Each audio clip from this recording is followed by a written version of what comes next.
Waste వాడు wastage సబ్బు వాడు ఇంతే నువ్వు చేయాల్సింది. దానికి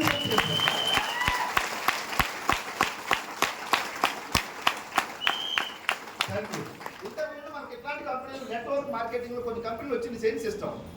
నాకు కారు వచ్చింది, 1,00,000 వచ్చింది, నువ్వు 12,000 కట్టాలా, నువ్వు 3% మళ్ళీ జాయిన్ చేయాలి. నీకేదో సంథింగ్ వాడు సూటో బూటో సోలార్ ఫ్యానో మిక్సో రైస్ కుక్కరో గ్రైండరో ఏదో నీ నెత్తి మీద పెట్టిపోతాడు. 2,000 కూడా విలువ చేయని 12,000 నీకు ఇరికిచ్చిండు. ఎందుకు ఇరికిచ్చిండు? శంకర్ సార్ కారు వచ్చింది, లేదా పాండ్ సార్కి వచ్చింది, బేబీ మేడంకి వచ్చింది, విజయమ్మకి వచ్చింది, లేదా మా కార్యదర్శి నాగార్జున సార్కి వచ్చింది. ఎగ్జాంపుల్ ఎవరో 4 చూపిస్తారు కార్లు వచ్చినాయని. ఆ మాయలో పడి మీరు 12,000 13,000 పైసలు వసూలు చేస్తారు. నేను ఇవాళ 13 లక్షలు వచ్చినాయి అన్న, మీరు ఏమైనా కట్టమంటారా? చెప్పాలా? లేదు సూటు బూట్ ఏమైనా కొనమని చెప్తున్నావా? నీకు కావాల్సిన వస్తువులు వెస్టీజ్ లో కొనుక్కో అంతే. నీకు 10 ఎకరాల పొలం ఉంది, నిమ్మ తోట, మామిడి తోట, మిర్చినో పల్లీనో ఒరియో, 1 ఎకరాకు వెస్టీజ్ వాడు. వెస్టీజ్ లో పొలాలకు సంబంధించిన మందులు ఉన్నాయి, ఆర్గానిక్.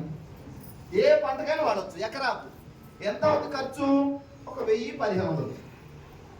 10 ఎకరాలు ఉంది పత్తి, ఎకరాకు వాడు. ఎకరాల జర మంచిగా రిజల్ట్ వస్తే మిగతా దాన్ని కూడా వాడచ్చు కదా, వాడండి. రిజల్ట్ రాలేదు, 1,000 రూపాయలు పోయి అనుకోండి, వదిలేదు. మేము చాలా మంది రైతులకు ఇచ్చినాం. 1-2 ఎకరాలకు అనుమానంతో వాడిండు. ఇప్పుడు 30, 40, 50 ఎకరాలు కూడా వాడుతున్నాం. 30, 40 ఎకరాలకు వాడుతున్నారని నేను చెప్తున్నా, మీకు తెలియదు, నాకు తెలుసు వాడే రైతులు ఉన్నారు. కానీ మీరు 30 ఎకరాలు వాడమంటున్నా? ఎన్ని ఎకరాలు వాడాలి? ఎకరాకే వాడాలి. 1,000, 1,200, 1,500 ఖర్చు పెట్టండి. రిజల్ట్ మంచిగా వస్తే మిగతా పొలం వాడు. అక్కడ కూడా మంచిగా వచ్చింది, మీ పక్కన వేరే వాళ్ళ పొలం ఉంటుంది. మొన్ననే ఎలక్షన్ అయిపోయింది, కొంచెం మన పార్టీ వాడైతే చెప్పండి, వేరే పార్టీ వాడైతే చెప్పండి. అది ఉంటుంది కదా ప్రేమాచారం. మన పార్టీ వాడైతే మనకి చెప్తాం గ్యారెంటీగా. లేదు సార్ అందరికి చెప్పాలంటే చెప్పండి.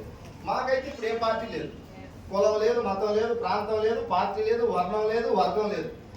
అందరూ బాగుండాలి, అందులో మేము ఉండాలి.